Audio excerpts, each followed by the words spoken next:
Good morning, world. I'm gonna drink something a little different today. This may be a little unexpected for some of you, but I am going to drink some Vietnamese oolong that I picked up in 2004. No, sorry, 2014 or 2015 in Saigon, in Chinatown, in Saigon actually. And I've re-roasted this once in order to wake it up a little because it started going to sleep. So, I'm going to be using a 1960s F1 Hongyi Shoiping. I actually cracked this spot by thermally shocking it, so it's got some cracks in it, but they haven't developed further after the last few uses, so I think it should be pretty stable. I stabilized the cracks with very small amounts of JB weld, and then I filled the cracks with gold dust, with flash gold basically, in order to give it a kintsugi type effect. I'm still waiting to see if the cracks develop further, and if they do, I'll just repeat the process and hope that it stabilizes, because these pots aren't that easy to come by nowadays, and they aren't cheap either. I was lucky to get this for the price that I did, so I don't want to end up losing it. Okay, so I already gave it a rinse under the tap with warm water, well, pretty hot, and then I'm cooling off the water in the pitcher now a little, so I don't shock the pot too much. And I'm gonna brew a little cooler because this is Taiwanese style oolong. This is Chingshin, grown in Vietnam, but it's grown with clones from Taiwan on a Taiwanese operated farm. I don't know if it's Taiwanese owned, probably not, but in a roundabout way, I guess it is owned by the Taiwanese farmers or businessmen, both technically, because there are ways to get around the laws in countries like Vietnam. You can pay someone off and have them give you a de facto ownership of land by offering you a lease for 99 years or whatever, and you just pay them whatever cash amount for the land plus their time, and that is what is done in a lot of developing nations here in Asia, especially in Southeast Asia. Okay, so with stuff like this, I tend to cover the bottom of the pot and then add a little more than that, like, because I like my tea strong. So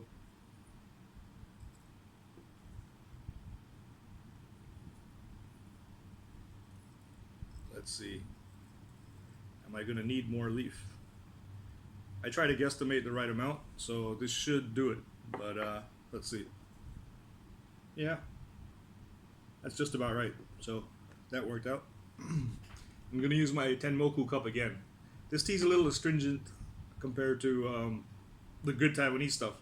And I only noticed that when I compared a good Alishan tea, I think it was a Jinchuan actually, against this stuff. And when we A-B'd it, like when we drank them side by side, it became very quickly apparent that this stuff was inferior. And this wasn't that cheap, but it wasn't that expensive either. It wasn't as expensive as Taiwanese tea. But yeah, I thought I got myself a good deal back in 2014. But when I actually, we actually compared it, I was like, wow, okay, this tea is nowhere near as good Taiwanese stuff. So first of all, let's see if this is cooled down sufficiently. Yeah. Okay. So with this stuff, I am gonna rinse because I have no idea what kind of pesticides were used. So let's give it a quick rinse. With good Taiwanese stuff, I wouldn't rinse, but with Vietnamese stuff, I'm not entirely sure it's as clean as far as pesticides or herbicides or fungicides or anything else. So let's give it a proper rinse. Okay, and I went straight to cup. The cup is completely full now.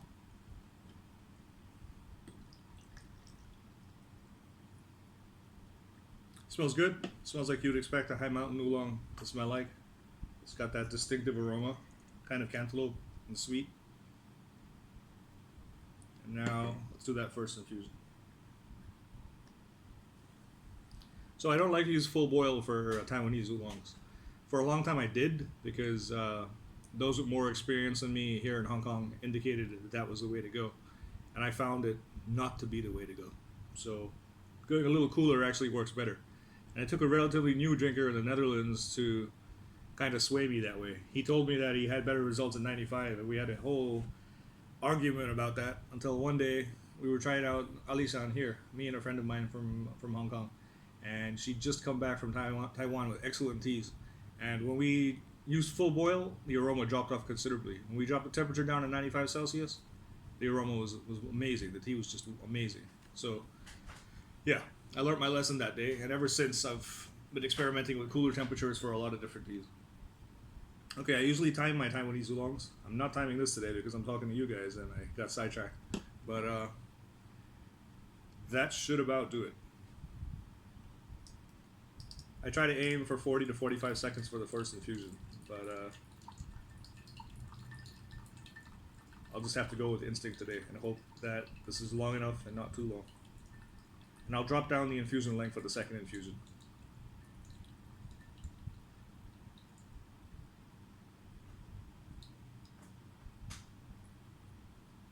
Okay, try to get every last drop out of there.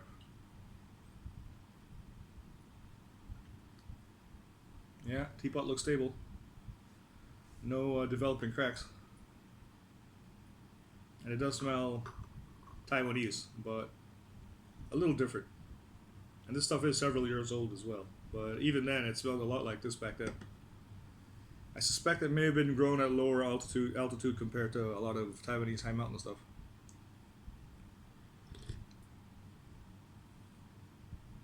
So yeah, there's a little bit of bitterness in the background and some light astringency, but distinctive high mountain oolong aroma.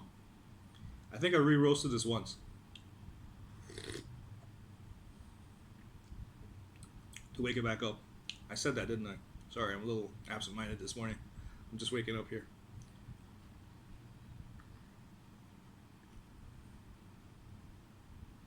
So not unpleasant, but not outstanding either.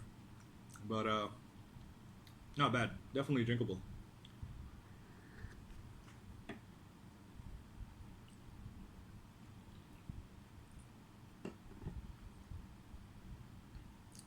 Teapot's still warm.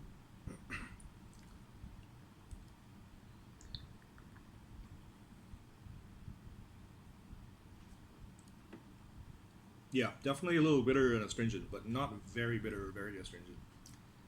But it's there. You could tell it's different. Like when I drink good Taiwanese stuff, I don't get that astringency and bitterness. So this may have been rejected for export and just sold locally in Vietnam to get rid of it. So again, I cooled the water in the pitcher a little.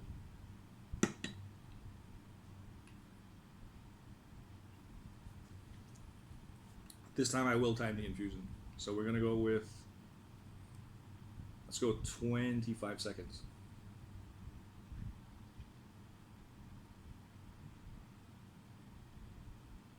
So yeah, I don't drink much green oolong nowadays, especially the Taiwanese stuff, because of the massive environmental impact the runoff from the farms has, and the erosion that the cultivation causes. Whoops.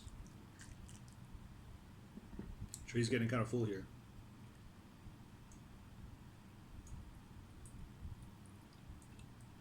Gonna have to empty it out soon. There's too much water in the tray. Teapot's too small to sit in the this little Gong Dao Bei, or big Gong Dao Bei rather. This teapot's between 60 and 80 ml, maybe around 70, and this Gong Dao Bei is like 300. So yeah, I don't want it falling in there, or not even the lid. I don't want to crack any more of this teapot since it's irreplaceable at this point. I mean, I could buy another one, but I just definitely don't want to spend the money on another 1960s Hong Ni pot. I do have 3. I've been fortunate enough to get 3 of them. Okay.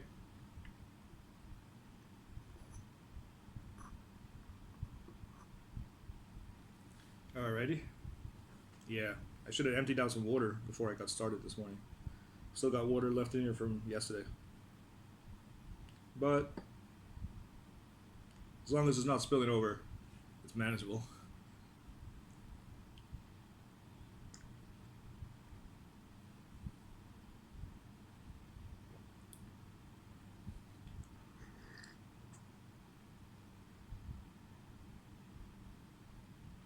Much more bitter and astringent this time, so dropping the infusion length down was a good idea.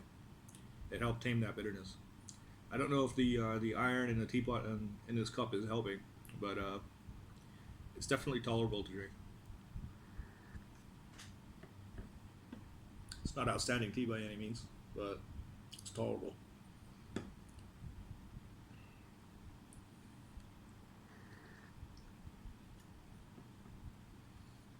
It's like high mountain oolong without the complexity, and a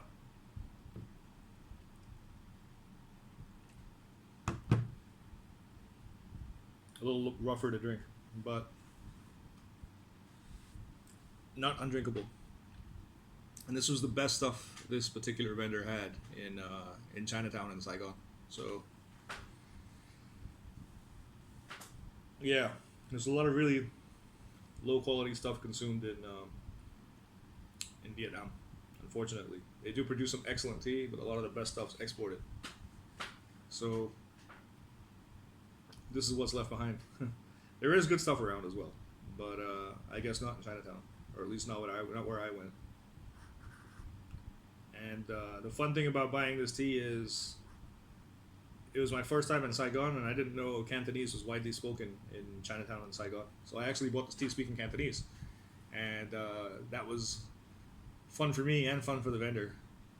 Although I had a friend of mine with me from Indonesia, and everyone assumed she was Chinese because she was with me, and she isn't. She's ethnically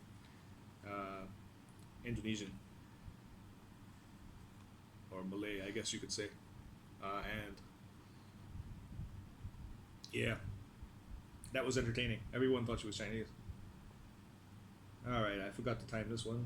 I'm guessing that's around 30 seconds. So let's go with another 30. So we'll be done in 20.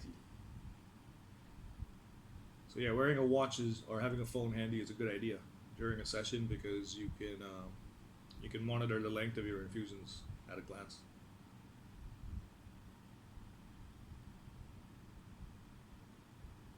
Okay. So yeah, this is the first time I've had to time infusions on camera. It's kind of tricky to juggle since my attention is kind of diverted. I'm focusing on the camera while I'm doing this, and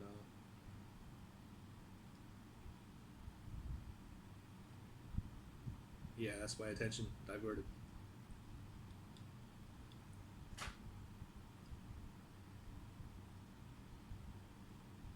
So this stuff's definitely expanded a lot in the inside the teapot, and it's kind of blocking the spout. I do have toothpicks handy, so I might try to push it back a little bit. Let's do that now.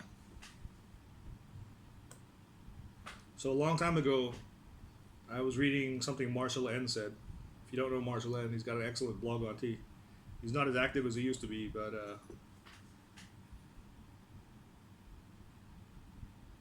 some great stuff on there. Anyway, he suggested using toothpicks for this because you don't want to snap your stem using specialized bamboo tools that are of much thicker diameter. So I've used a toothpick ever since with great results. That's what the leaf's looking like now. Little drip there. But yeah, you can see that the leaf's expanded considerably. And let's see if we can get any more out of the teapot now. Yeah, a little bit.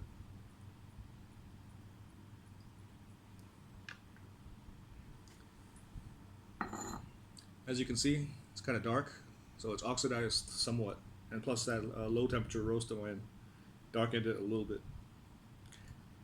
So yeah, if you're holding on to greener oolongs for too long, a little 100 Celsius roast for 2 hours, like a 1 hour roast, rest, move the leaves around, roast again for another hour, and then rest for 4 to 6 months. That really seems to help with stuff that's kind of died on you from just sitting around.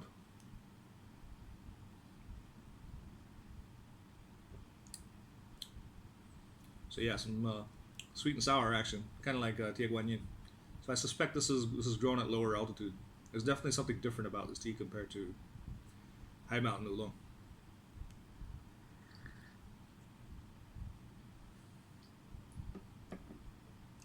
You can definitely tell that it's a Qingxin cultivar and processed Taiwanese style. That's pretty astringent, actually. Okay, let's do another infusion. This time I'll go for 130. And this time I remember to look at my watch. Okay, so what are you guys drinking today? I know a lot of you like to drink oolong. I do as well. But I don't have as much of my oolongs here anymore. Most of them are at the warehouse. So I'm drinking through stuff that I should have finished up years ago. And I have easily another half kilo of Vietnamese oolong stashed away that I've never even opened or looked at. So it'll be interesting to see how that stuff's aged. And I may have to re-roast it, but I won't know until I open those packs up. Yeah, I've got a lot of stuff here that I don't drink. But I am drinking it now simply because I've separated my work teas from my the stuff from my own personal collection, which I don't sell. Simply because I don't have much of it, and some of it just isn't stuff I'd want to sell. But yeah, it's a good way for me to get through my pile of personal tea. I start my morning off with this, and then I might have a proper session at the warehouse later. Although I'm definitely more comfortable drinking tea here simply because I have access to water. The water at the warehouse isn't the best. The plumbing's kind of rusty there, which doesn't really hurt the tea, but I don't know. The occasional rusty water thing is a little disheartening. I've even taken water from home to the warehouse specifically because I wanted a better experience, and yeah, that's kind of a pain.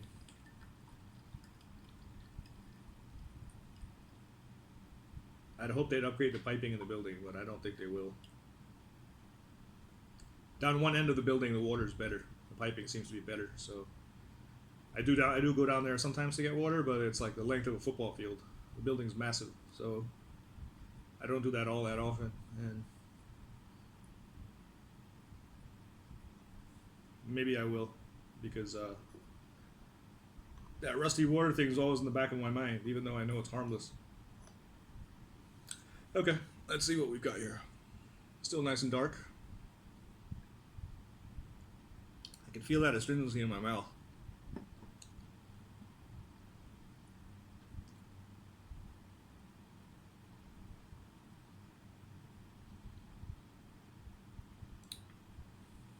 Yeah, not the most interesting oolong I've ever had. And it's got that sourness that I associate with Tia Guan Yin, which is not unpleasant, but just not what I'd expect from this type of tea.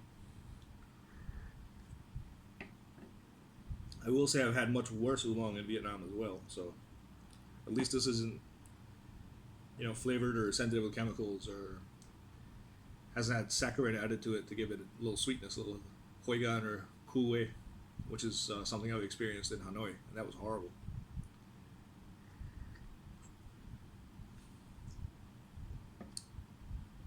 Oh yeah, that was a little bitter and astringent, but again, I've actually had much worse oolong, even in Taiwan. Actually, I've been sold worse tea in Taiwan at a higher price, and the situation being what it was, I didn't know what I was being sold until I tried it, and I couldn't really do anything about it after. I was with a friend of mine who'd just come off a flight from the U.S. and she was just moving to Taiwan, and she was very tired, and the jet lag was starting to set in, and I just wanted to drink that tea and get out of there. But it was a very expensive experience because it was a place up in Muzhou on a mountain, and she didn't like the sound of roasted Tia Guan Yin, so we had some high mountain oolong instead, and that stuff was terrible. The worst I've ever had as far as high mountain oolong. No, actually, I've had even worse than that. At least that stuff was aromatic. I've had stuff that was sold as shanlin qi that was just devoid of aroma. and I still have that stuff. I told someone at reception at my hostel in Taipei that I was into tea and asked him for recommendations for places to check out. And he handed me this pack of oolong, which I was very happy with because, it said Shannon tea or whatever. But when I tried it, nothing there. I even tried to re-roast it and couldn't get anything from it. So, yeah, that that was up there as some of the worst. But then in Vietnam, I've had stuff scented with chemicals and with saccharin added, so that probably is even worse. I'd rather have bland tea than chemically adulterated tea. And so yeah, there's a lot of bad tea out there. There's a lot of good tea as well, but a lot more bad tea. So, all right, I'm not timing this one, so let's give it another 45 seconds maybe. Yeah, if you got any horror stories about tea, I'd love to hear them. I've got several of my own, and maybe I'll do a video about that one day while drinking something truly exceptionally nasty. This isn't quite there. I've actually tossed out some teas. They were so bad that I had to toss them out. So the stuff, one of the Tay Guan Yins I bought in Vietnam was purchased from a major coffee chain, which was, it already sounds like a bad idea, but that stuff was basically potpourri. It had so much chemical aroma added to it, chemical scent or fragrance, that I had to toss it immediately. It was not something I could drink. And I've been sold Tay Guan Yin like that in Hainan in China as well, Hainan Island. So, yeah, all that stuff's been very educational as well. Drinking bad tea tells you what to look out for as far as what not to drink.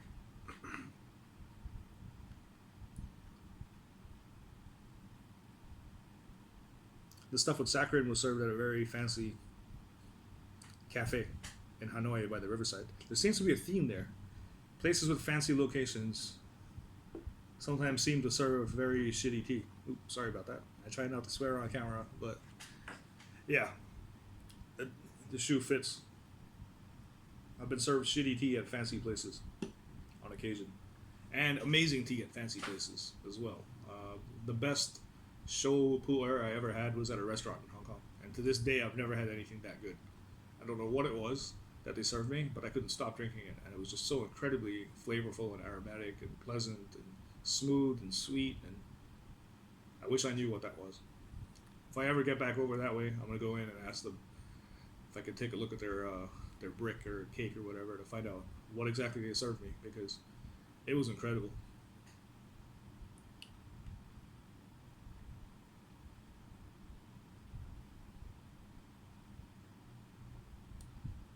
Yeah, still bitter and astringent, less aromatic now. At least it's caffeine.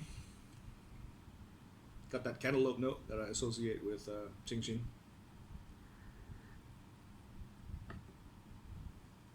Yeah, definitely not the best tea in my stash, but something I drink dutifully anyway, just because I have it. Ooh, that was kind of sour.